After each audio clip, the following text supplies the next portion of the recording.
नमस्कार। आकाशवाणी जयपुर अजमेर से प्रस्तुत है प्रादेशिक समाचार।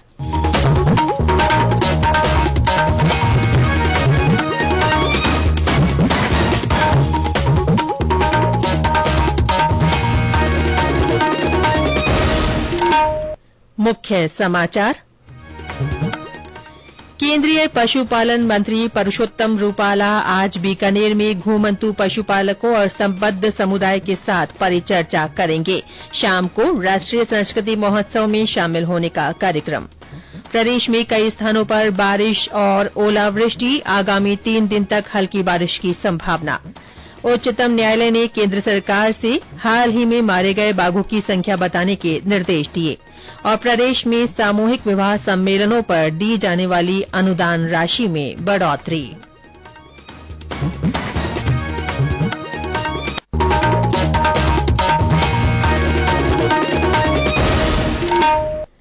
समाचारों के साथ मैं रितिका गुप्ता। और अब समाचार विस्तार से। केंद्रीय मत्स्य पालन, पशुपालन और डेयरी मंत्री परषोत्तम रूपाला आज बीकानेर में घुमंतू पशुपालकों और संबद्ध समुदाय के साथ परिचर्चा करेंगे। श्री रूपाला वैज्ञानिकों और प्रक्षेत्र विशेषज्ञों के साथ संवाद करेंगे। परिचर्चा में केंद्रीय संसदीय कार्य और संस्कृति राज्य मंत्री अर्जुन राम मेघवाल भी भाग लेंगे।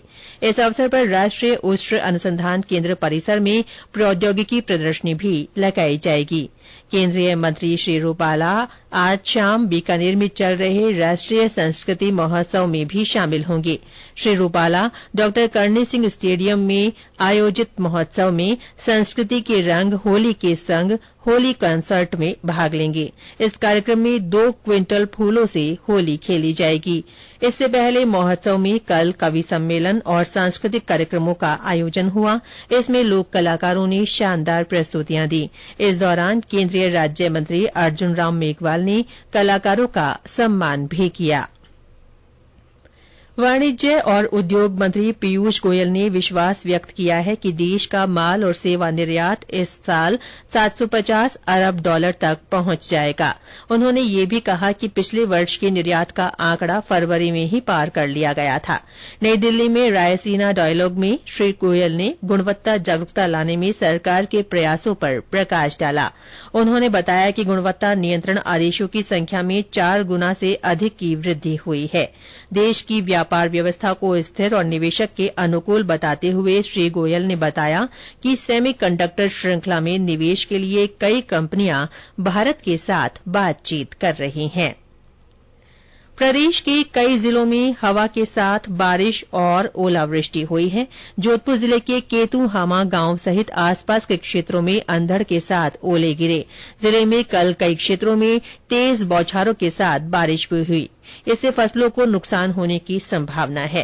कृषि विभाग ने जिले में कई क्षेत्रों में बेमौसम बारिश, अंधड़ और ओलावृष्टि की स्थिति में फसलों में नुकसान की संभावना व्यक्त करते हुए किसानों को राय दी है कि ऐसी स्थिति में इसकी सूचना 72 घंटे के अंदर जरूर दर्ज करवाएं। बीकानेर के नौखा, जसरासर और आसपास के क्षेत्र में ओले गिरे। वहीं लूणकरणसर में रुक रुक कर बारिश हुई। उधर दियातरा के मंडल चारणान गांव में कल सुबह आए तेज तूफान से बिजली के तार टूटने से कई मवेशियों की करंट लगने से मृत्यु हो गई। जालौर जिले में बारिश के साथ बिजली गिरने से 20 भेड़ों की मृत्यु हो गई। झालावाड़ जिले में कल शाम आई तेज आंधी और आज सुबह हुई बरसात से जिले में संतरे के बगीचों में भी व्यापक नुकसान हुआ है। उधर अजमेर और भीलवाड़ा में भी बारिश दर्ज की गई है। बूंदी जिले में कई स्थानों पर तेज बारिश हुई। इससे मौसम ठंडा हो गया।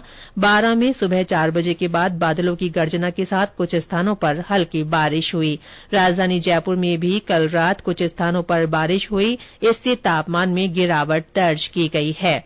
मौसम विभाग के अनुसार आगामी 3-4 दिन तक जयपुर, अजमेर, कोटा और उदयपुर संभाग के जिलों में हल्की बारिश की संभावना है। जोधपुर और बीकानेर संभाग में भी बादल छाए रहेंगे और बूंदाबांदी भी हो सकती है। ये समाचार आकाशवाणी जयपुर अजमेर से प्रसारित किए जा रहे हैं। उच्चतम न्यायालय ने केंद्र सरकार को हाल ही में मारे गए बाघों की संख्या बताने के निर्देश दिए हैं। न्यायमूर्ति के.एम. जोसेफ की अध्यक्षता में एक पीठ ने ये निर्देश बाघों को बचाने के लिए आरक्षित वन क्षेत्र से मानव बस्तियां हटाने की मांग करने वाली एक याचिका पर सुनवाई करते हुए दिए। पीठ में शामिल न्यायमूर्ति बी.वी. नागरत्ना ने कहा कि समाचार पत्रों में हाल ही में कई बाघों के मारे जाने की खबरें आई हैं। पीठ इस मामले की अगली सुनवाई इस महीने के अंत तक करेगी। जनवरी में पिछली सुनवाई के दौरान केंद्र ने बताया था कि वर्ष 2018 की गणना के अनुसार देश के 53 बाघ आरक्षित क्षेत्रों में 2,967 बाघ मौजूद हैं। प्रदेश में सामूहिक विवाह सम्मेलनों को प्रोत्साहन देने के लिए अब अनुदान राशि प्रति जोड़ा 25,000 रूपये दी जाएगी। इसमें नववधु को 21,000 रूपये और संस्था को 4,000 रूपये का अनुदान मिलेगा। ये राशि 1 अप्रैल 2023 से संपन्न विवाह सम्मेलनों में दी जाएगी। फिलहाल नववधु को 15,000 और संस्था को 3,000 रूपये दिए जा रहे हैं। मुख्यमंत्री अशोक गहलोत द्वारा बजट 2023-2024 में अनुदान राशि बढ़ाने की घोषणा की गई थी। सरकार ने सामूहिक विवाह आयोजन में विभिन्न समाज, जाति और धर्म के परिवारों के शामिल होने पर आयोजकों को 10 लाख रुपए की अतिरिक्त सहायता राशि देने पर भी सहमति दी है। प्रदेश में महात्मा गांधी नरेगा योजना के तहत 100 दिन का रोजगार पूरा करने वाले परिवारों को 25 दिनों का अतिरिक्त रोजगार मिलेगा। इसके लिए मुख्यमंत्री अशोक गहलोत ने प्रस्ताव को मंजूरी दे दी है। इसके लिए 675 करोड़ रुपए का बजट प्रावधान किया गया है। साथ ही कथौड़ी और सहरिया समुदाय तथा विशेष योग्यजन को भी 100 दिन के स्थान पर 200 दिन का रोजगार उपलब्ध होगा। गौरतलब है कि मुख्यमंत्री ने बजट वर्ष 2023-2024 में इस संबंध में घोषणा की थी। इस निर्णय से श्रमिक परिवारों को आर्थिक संबल मिलेगा। जयपुर के मानसरोवर में सिटी पार्क के बेहतर रखरखाव के लिए 9 मार्च से प्रवेश और वाहन पार्किंग शुल्क लगेगा। धुलंडी पर्व के कारण 7 मार्च को सिटी पार्क बंद रखा जाएगा। आवासन आयुक्त पवन अरोड़ा ने बताया कि सिटी पार्क में रोजाना 25 से 30 हजार लोग आ रहे हैं। ऐसे में पार्क को आकर्षक बनाए रखने के लिए पर्याप्त रखरखाव और देखभाल जरूरी है। 9 मार्च से पार्क में आने वालों से 20 रुपये प्रवेश शुल्क लिया जाएगा। श्री अरोड़ा ने बताया कि सुबह 6 बजे से 9 बजे तक पार्क में घूमने आने वाले मॉर्निंग वॉकर्स और 12 वर्ष से कम उम्र के बच्चों को प्रवेश शुल्क नहीं देना होगा। झालावाड़ जिले के झालरापाटन में द्वारकाधीश मंदिर की 58 पंचकोसी परिक्रमा आज सुबह आरती के साथ शुरू हुई।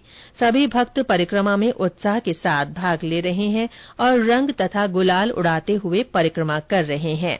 पूरे परिक्रमा मार्ग पर भक्तों के लिए विशेष व्यवस्था की गई है। परिक्रमा में झालावाड़ जिले के अलावा पड़ोसी जिलों कोटा और बारां तथा पड़ोसी राज्य मध्यप्रदेश के विभिन्न क्षेत्रों के हजारों श्रद्धालु भाग ले रहे हैं। होली पर्व को लेकर श्रद्धालुओं में ज्यादा उत्साह देखा जा रहा है।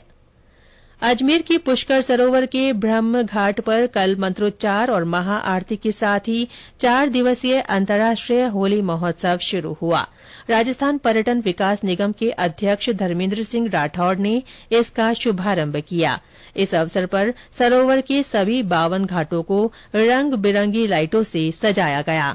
महाआरती के बाद भजन संध्या का आयोजन किया गया। महोत्सव में आज प्रसिद्ध कालबेलिया नृत्यांगना गुलाबो सपेरा अपनी प्रस्तुति देंगी और शाम को अनुराधा पोडवाल की भजन संध्या भी आयोजित होगी। केंद्रीय स्वास्थ्य और परिवार कल्याण मंत्री डॉक्टर मनसुख मांडविया ने कहा है कि सरकार सभी के लिए सस्ती स्वास्थ्य देखभाल प्रदान करने की दिशा में काम कर रही है और ये सुनिश्चित करने के लिए प्रतिबद्ध है कि कोई भी पीछे न छूटे।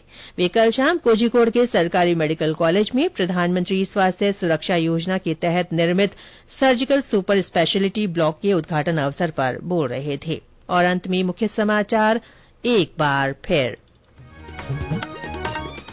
केंद्रीय पशुपालन मंत्री परषोत्तम रूपाला आज बीकानेर में घुमंतू पशुपालकों और संबद्ध समुदाय के साथ परिचर्चा करेंगे। वे शाम को राष्ट्रीय संस्कृति महोत्सव में भी शामिल होंगे।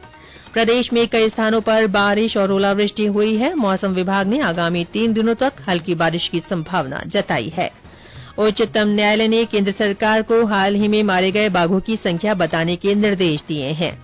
और प्रदेश में सामूहिक विवाह सम्मेलनों पर दी जाने वाली अनुदान राशि में बढ़ोतरी की गई है। इसके साथ ही प्रादेशिक समाचार बुलेटिन समाप्त हुआ। नमस्कार।